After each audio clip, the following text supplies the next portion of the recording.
வணக்கம் நண்பர்களே. அப்பப்பா, சுட்டெரிக்கும் சூரியன், எங்கே செல்வது? அடிக்கடி மின்சார தடை, என்னதான் செய்வது? சில்லென்று காற்று, அடர்ந்த காட்டுக்குள் பொடிநடை, தெளிந்த நீரில் குடைந்தாடி மகிழும் சந்தோஷம், இதெல்லாம் இருந்தால் எவ்வளவு ஆனந்தமாக இருக்கும் என்று எத்தனையோ பேர் நெஞ்சங்களில் எத்தனையோ முறை நினைத்து கொண்டிருக்கிறோம். அப்படி நினைப்பவரா நீங்கள்? அப்படி ஒருவேளை எண்ணி ஏங்கிக் கொண்டிருந்தால் இதோ உங்களுக்கு அருகாமையில் சென்னை என்றாலே கடலை தவிர வேறொன்றும் இல்லை என்று நினைப்பவர்களுக்கு ஓர் எல்லையில்லா ஆனந்தத்தை கொட்டி கொடுக்கும் அழகிய வனப்பகுதி, அடர்ந்த காட்டுப்பகுதி, தெளிந்த நீரோடை, இப்படி இயற்கை சூழலோடு அமைந்திருக்கும் அருமையான இடம்தான் இந்த வரதயபாளையம் ஃபால்ஸ் என்று அழைக்கப்படும் இடமாகும். இது ஆந்திர மாநிலத்தில் உள்ளதுதான். அதனால் என்ன, ஆந்திர மாநிலத்தின் அக்கறை எல்லையில் இல்லை. இது நமது சத்தியவேடுக்கு அடுத்த பகுதியில் காணப்படுகிறது. அதாவது தமிழகத்தின் எல்லையிலேயே இருக்கும் ஒரு அடர்ந்த காட்டு பகுதியாகும்.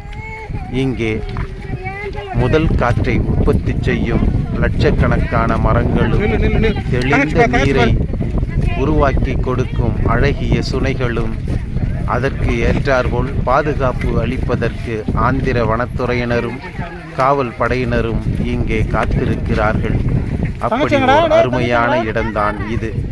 அடர்ந்த வனப்பகுதிக்குள் ட்ரெக்கிங், அதாவது பாதையாக நடந்து செல்ல நினைப்பவர்களுக்கு ஓர் வரமாக அமைந்திருக்கிறது இந்த வரதயபாளையம் ஃபால்ஸ். குழந்தைகள் முதல் பெரியோர்கள் வரை அவரவர் தேவைக்கு ஏற்ப விரும்பி விளையாடுவதற்காகவே அடுத்தடுத்த இடங்கள் அழகாக அமைந்திருக்கின்றன. இங்கே பாதுகாப்பு விதிகளானது கடுமையாக பராமரிக்கப்படுவதால் உள்ளே போதைப் பொருட்கள் கொண்டு செல்லவும் தீமூட்டி பற்ற வைக்கவும் அனுமதிக்கப்படுவதில்லை. அதனால் ஓரளவு தூய்மையாகவே காணப்படுகின்றது. அதென்ன ஓரளவு தூய்மை? ஆம், நாமவே எடுத்து செல்லும் பிளாஸ்டிக் பைகளையும் பாட்டில்களையும் இன்னும் பிற பொருட்களையும் போட்டுவிட்டு வருவதால் இந்த காட்டுப்பகுதியும் குப்பையாக இருக்கிறது. இந்த அடர்ந்த மரங்களெல்லாம் நம்மை பார்த்து சிரிக்கிறது. அருமை நண்பர்களே, குப்பைகளை போடாமல் தூய்மையாக பராமரிப்போம்.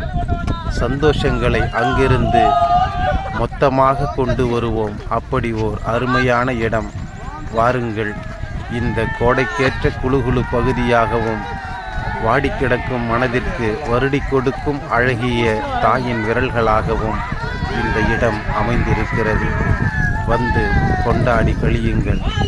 இதோ எத்தனை ஆயிரம் பேர் வந்து செல்கிறார்கள் பாருங்கள். இதுபோல் நீங்களும் சந்தோஷங்களை வந்து சுமந்து செல்லுங்கள். உங்கள் சுமைகளை இங்கே வந்து இறக்கி வையுங்கள்.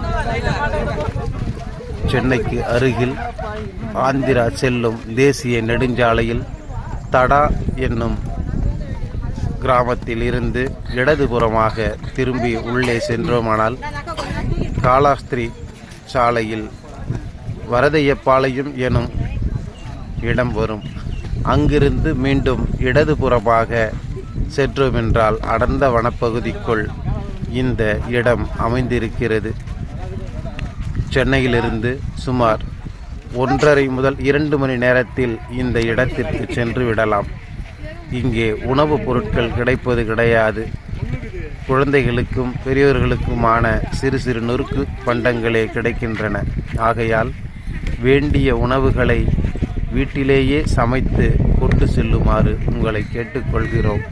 தண்ணீரில் குதித்து விளையாடும் போதும் காட்டுப்பாதையில் நடப்பதாலும் அதிகப்படியான பசி இருக்கும். ஆகவே உணவு எடுப்பதற்கு நிச்சயம் மறக்க வேண்டாம். வேண்டிய மாற்று உடைகளையும் எடுத்து செல்லுங்கள்.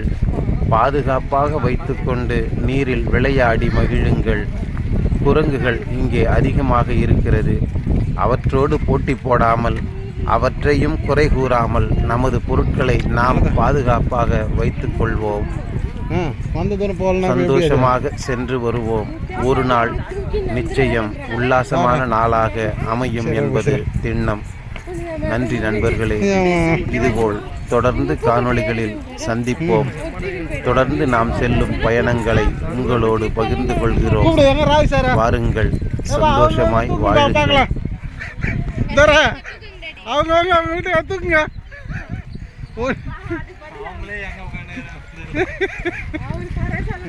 இயற்கையின் முதல் காற்று உங்களையும் சந்தோஷமாக வைத்துக் கொள்ளும். தொடர்ந்து காணொளிகளில் சந்திப்போம். நன்றி நண்பர்களே, வணக்கம்.